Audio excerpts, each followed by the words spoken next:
இயேசு கிறிஸ்துவின் இனிதான நாமத்தில் இன்றைய ஆவிக்குரிய சிந்தனைக்கு உங்களை அன்புடன் வரவேற்கின்றோம். இப்போதும் ஒரு பாடலுக்கு பின்பு உங்கள் சிந்தையை தெளிவிக்கும் ஆவிக்குரிய செய்தியை கேட்கலாம்.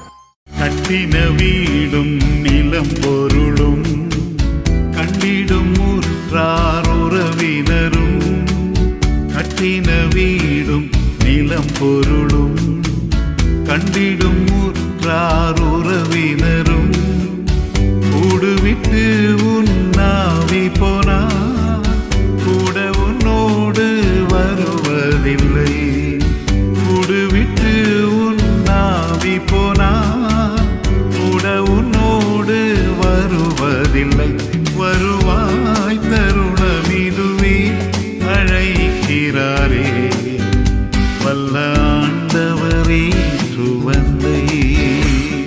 ஆண்டவர் இரட்சகருமாக இயேசுவின் இனிதான நாமத்தினால் உங்களை வாழ்த்துகிறேன். இந்த நாள் நம்முடைய ஆவிக்குரிய சிந்தனைக்காக நீதிமொழிகள் 4ஆம் அதிகாரம் 7ஆம் வசனத்தை நான் வாசிக்கிறேன். ஞானமே முக்கியம், ஞானத்தை சம்பாதி, எண்ணத்தை சம்பாதித்தாலும் புத்தியை சம்பாதித்துக்கொள். அருமையாக இந்த வார்த்தை சொல்லுகிறது. எதை சம்பாதிச்சாலும் நீ சம்பாதிச்சுக்கானா புத்தியை சம்பாதித்துக்கொள், அதை விட்டுறாதன்னு சொல்றாரு. இன்னைக்கு அநேக நேரத்துல படிப்பு அறிவுகள் எவ்வளவோ பெருகிடுச்சுது. டெக்னாலஜி எடுத்துட்டீங்கன்னா டெக்னாலஜிலாம் எவ்வளவோ சாதிக்குது. பார்க்கும்போது ஞானமா நடந்து கொள்கிற காரியங்கள் யாருக்கும் கற்றுக் கொடுக்கப்படவில்லை. படித்த பிள்ளைகள் எடுக்கிற முடிவு கூட பரிதாபமா இருக்குது.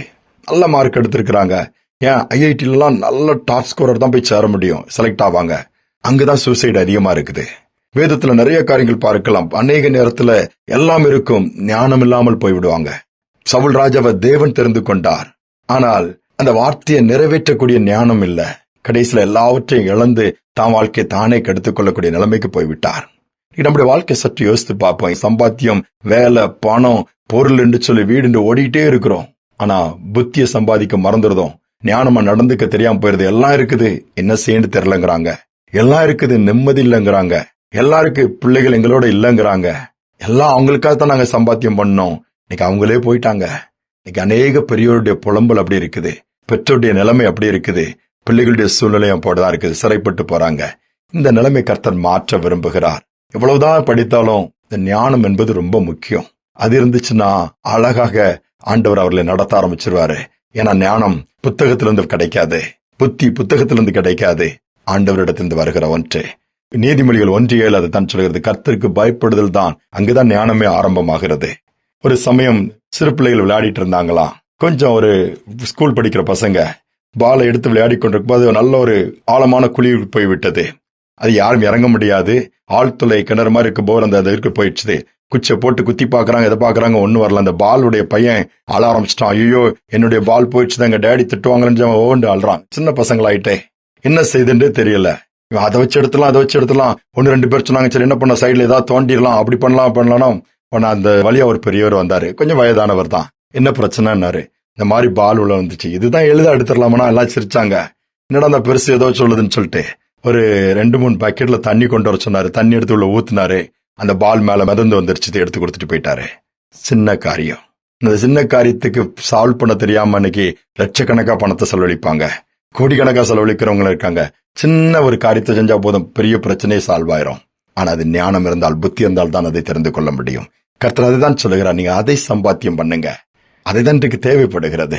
ஆண்டவர்கிட்ட கேப்பமா, ஜெபிப்போமா. அன்பின் தகப்பனே, ஞானம் முக்கியம் நீங்க சொல்றீங்கப்பா. எண்ணத்தை சம்பாதித்தாலும் புத்தியை சம்பாதித்துக்கொள்ள சொல்றீங்கப்பா. படிப்புல இன்னும் அதிகமா ஸ்கோர் பண்ணணும்னு சொல்லி பிரியாரிட்டி கொடுத்து அதற்காக ஓடுகிற கூட்டம் பெருகிட்டு இருக்கிற இந்த நாட்கள்ல நாங்களும் எங்கள் பிள்ளைகளும் இன்னும் ஞானத்துல வளரணும்ப்பா. ஞானத்துல நிரம்பி இருக்கணும். இன்னும் புத்தியை சம்பாத்தியம் பண்ணணும்.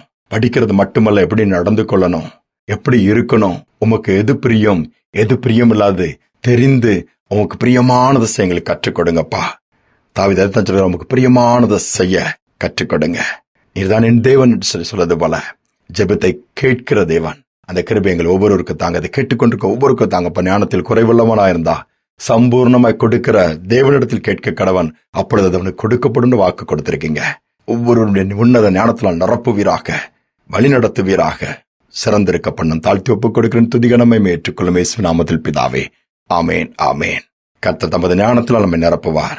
அவருக்கு பிரியமானது செய்ய கற்றுக் கொடுப்பார். அவரே நம்முடைய தேவனாயிருப்பார். இந்த சிந்தனையோடு நாளை தொடருவோம். மீண்டுமாய் நாளை தினம் சந்திப்போம். உலகம் எல்லாம் மாயையா உலகம் எல்லாம் மாயையா உம் அன்பொன்றே போதுமையா உம் அன்பு ஒன்றே போதுமையா பிரசன்னம் பிரசன்னம் தேவ பிரசன்னம் பிரசன்னம் பிரசன்னம் தேவ பிரசன்னம்